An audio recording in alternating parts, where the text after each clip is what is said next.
Hello friends, welcome to my channel. তো আজকে আমরা রান্না করব ফুলকপি, কাঁচা মটর আর আলু দিয়ে মাছের ঝোল। ফুলকপি দিয়ে মাছের ঝোল রান্না করলে কিন্তু খেতে দারুণ লাগে। তো চলো দেখা যাক ফুলকপি দিয়ে মাছের ঝোল কিভাবে রান্না করছি।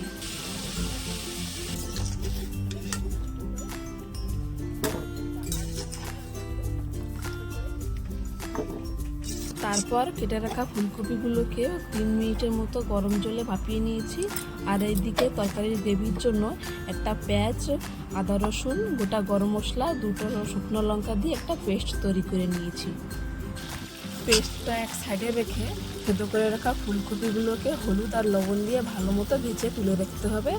তারপর ওই তেলেই আলুগুলোকেও হলুদ আর লবণ দিয়ে ব্রাউন করে ভেজে তুলে রাখতে হবে।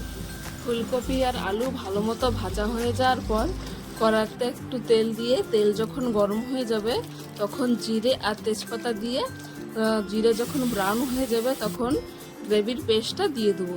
গ্রেভির পেস্টটা হালকা একটু নাড়িয়ে চাড়িয়ে তারপর গ্রেভির পেস্টটা দেওয়ার পর ওটাকে ভালো মতো ভেজে নিতে হবে যাতে পেঁয়াজের কাঁচা গন্ধটা চলে যায়। তারপর ওতে হলুদ, লবণ, লঙ্কা গুঁড়ো, জিরে গুঁড়ো দিয়ে আর ধনের গুঁড়ো দিয়ে ওটাকে আরেকটু সময় ভালো মতো ভেজে নিতে হবে।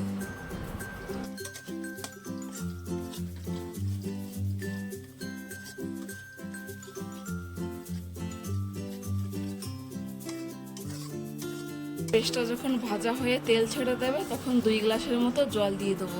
জলটা যখন ফুটে উঠবে তখন ভেজে রাখা ফুলকপি, কাঁচা মটর আর 2টো চেরা কাঁচা লঙ্কা দিয়ে দেবো। তারপর জলটা যখন আবার ফুটে উঠবে তারপর ভেজে রাখা মাছগুলো দিয়ে দেবো। এখানে আমি 4 পিস দিয়েছি মাছ। মাছগুলো দেওয়া হয়ে যাওয়ার পর একটা ঢাকনা দিয়ে ঢেকে দেবো।